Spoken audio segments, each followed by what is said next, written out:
नमस्कार दोस्तों, कैसे हैं आप लोग?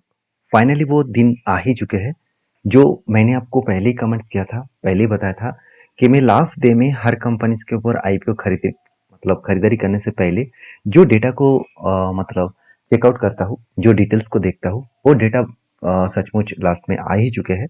मैं 3 कंपनी के बारे में चर्चा करूँगा क्योंकि तीनों कंपनी का आज लास्ट डे है आईपीओ के ऊपर अप्लाई करने के लिए।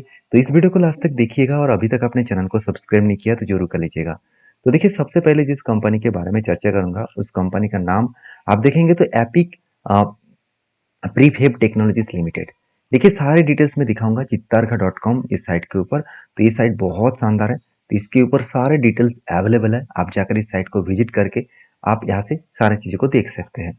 देखिए इस कंपनी का आईपीओ के यहाँ पे मैं ज़्यादा चर्चा नहीं करूंगा क्योंकि इसके ऊपर मैंने डिटेल्स ऑलरेडी वीडियो बना के रखा हूँ।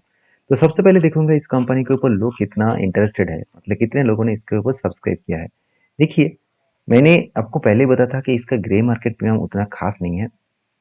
उसके चलते हुए उसके चलते ही इस कंपनी के ऊपर थोड़ा सा डेटा पॉइंट ऑफ व्यू से सब्सक्रिप्शन शायद ज़्यादा नहीं होगा।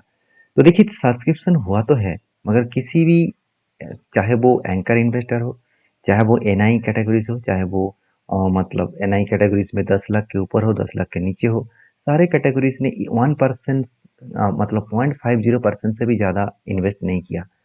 ओवरऑल रिटेल पब्लिक भी इसके ऊपर इंटरेस्टेड नहीं है।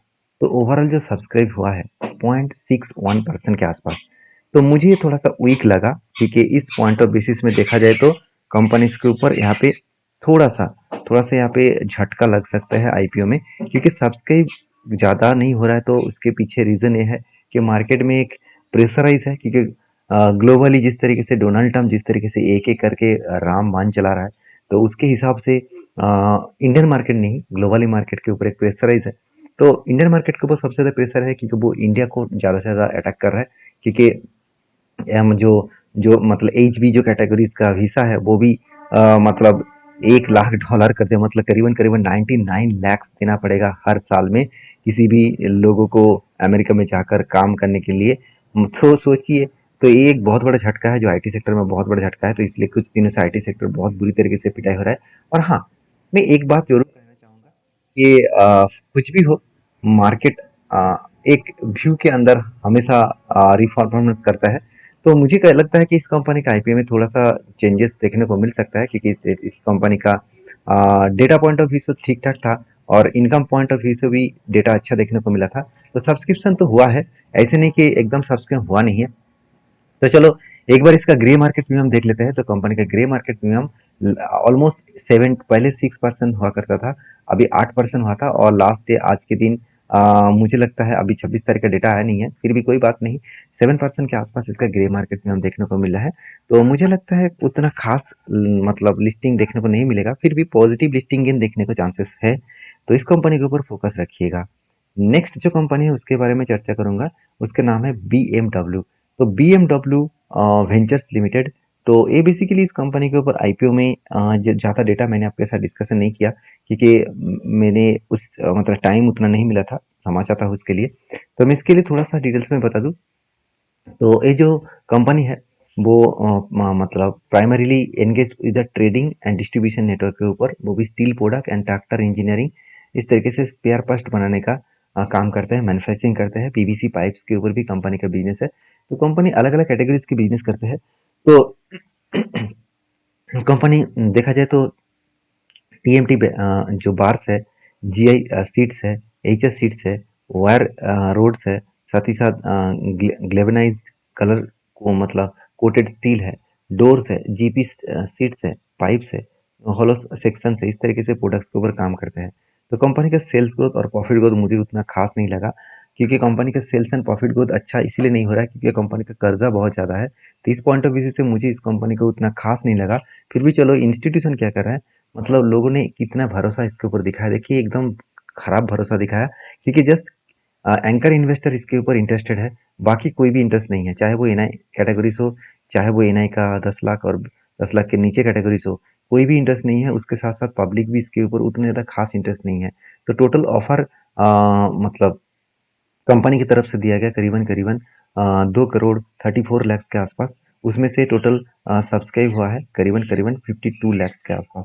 तो मेरे हिसाब से इस कंपनी के ऊपर आईपीओ में झटका लग सकता है, क्योंकि इसका मतलब ग्रे मार्केट प्रीमियम उतना खास अभी नहीं देखने को मिला, क्योंकि इसका ग्रे मार्केट प्रीमियम देख रहे 4 से 8% देखने को मिला है। तो शायद देखिए पॉजिटिव में लिस्टिंग इन हो सकता है, क्योंकि हर कोई कंपनी पॉजिटिव में लिस्टिंग इन हो रहा है एक दो कंपनी को छोड़कर।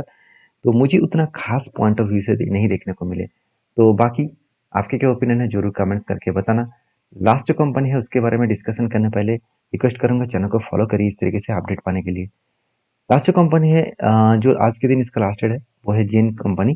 तो जेन जो रिसाइकलिंग कंपनी है, इस कंपनी अच्छा खासा धमाका परफॉर्मेंस कर सकता है। मैं पहले आपको बता चुका हूँ कि इस कंपनी का परफॉर्मेंस अच्छा है, क्योंकि इसका सेल्स ग्रोथ 60% से ग्रोथ हुआ एंड प्रॉफिट ग्रोथ 36% से ग्रोथ हुआ। और उसके साथ साथ कंपनी का बाकी पॉइंट ऑफ व्यू से भी डेटा अच्छा देखने को मिले।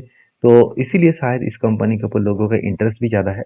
और टोटल जो सब्सक्राइब हुआ है वो भी देखिए करीबन करीबन टू ऑलमोस्ट 2 करोड़ 96 लाख के आसपास ऑफर किया गया था, जो ऑलमोस्ट 3 करोड़ मतलब 80 से 90 लाख के आसपास ऑफर को एक्सेप्ट किया गया। तो मेरे हिसाब से एक अच्छा खासा ऑफर को एक्सेप्ट किया गया। और एंकर इन्वेस्टर 1% और एनआई कैटेगरीज देखा जाए तो 0.52%। तो एनआई कैटेगरीज को जितना ऑफर किया गया था उतना ऑफर एक्सेप्ट नहीं किया। और रिटेल पब्लिक अच्छा खासा यहाँ पे खुद की जो मतलब बिडिंग है वो ज़्यादा किया, तो 1.35% के आसपास देखने को मिले। तो टोटल एप्लीकेशन जमा हुआ है करीबन 98,697 के आसपास। तो ये थोड़ा सा पॉजिटिव देखने को मिला बाकी कंपनी से। फिर भी इसका ग्रे मार्केट में एक बार देख लेते हैं, इसका भी ग्रे मार्केट में 7 से 8% देखने को मिला है। तो तीनों कंपनी का हालत सही में बराबर है। तो अगर मुझे कहे कि सर आप इस तीनों से कौन सा कंपनी के ऊपर अप्लाई करने वाला है, तो देखिए मुझे थोड़ा सा इस जेन मेटल ग्रुप कंपनी को ज़्यादा पॉजिटिव लगा और फर्स्ट कंपनी को थोड़ा सा पॉजिटिव लगा। फिर भी मैं इस कंपनी के ऊपर पॉजिटिव हूँ। देखिए काम करना, खुद के ऊपर डिसीजन लेना ज़रूर है, क्योंकि किसी को बात सुनकर, मेरे बात सुनकर भी किसी कंपनी के ऊपर डिसीजन मत लेना, क्योंकि हर किसी का डिसीजन अलग होता है और डिसीजन के बेसिस में कंपनी काम नहीं करता है। तो हर किसी का एनालिसिस अलग होता है, तो उस हिसाब से काम करिए। तो ये था आज का वीडियो। तो आपका क्या ओपिनियन है, आप कौन सा कंपनी के ऊपर अप्लाई किया है जरूर कमेंट्स करके बताना। वीडियो अच्छा लगे तो लाइक करना। Thank you.